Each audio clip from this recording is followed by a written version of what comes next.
Da li udjeljivati sadaku u protuvrijednosti kurbana ili negdje poslati da se zakolje kurban? Šta je vrijednije u svemu tome?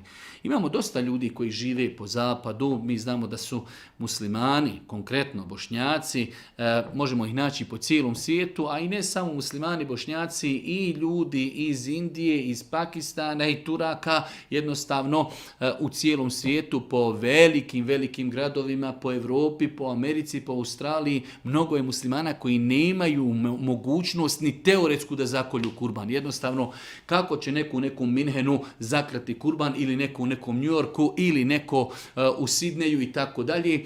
Znači, u takvim situacijama da li je bolje da se uplati negdje, da se zakolje kurban ili da se da protuvrijednost sadaki. Pa kako bi kazali da je neki prosječan kurban neki 150 ili 200 eura, da li je bolje dati 200 eura sadaki, da kažemo bijedi ili negdje drugo, ili da tražimo mi da neko za nas zakolje kurban. Generalno kažu islamski učenjaci da je bolje da se zakolje kurban. Zašto? Zato što je to poseban ibadet u posebnim danima. Mi možemo sadaku davati tokom cijele godine, ali ne možemo tokom cijele godine zaklati taj kurban.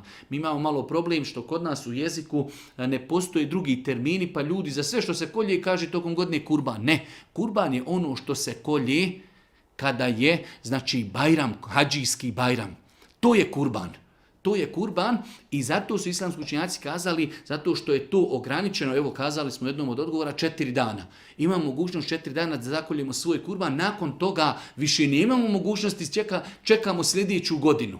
A tokom cijele godine mi možemo davati sadaku. Pa su kazali islamski učenjaci da je bolje zaklati kurban, makar to bilo negdje izvan države i mjesta u kojem čovjek živi, nego da udjelimo protuvrijednost sadaki.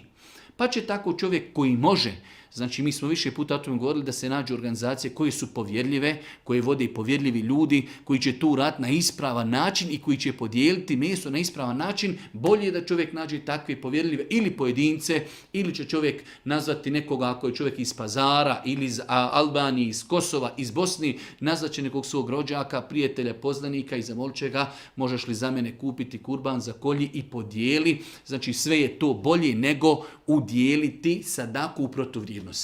Bolje je to.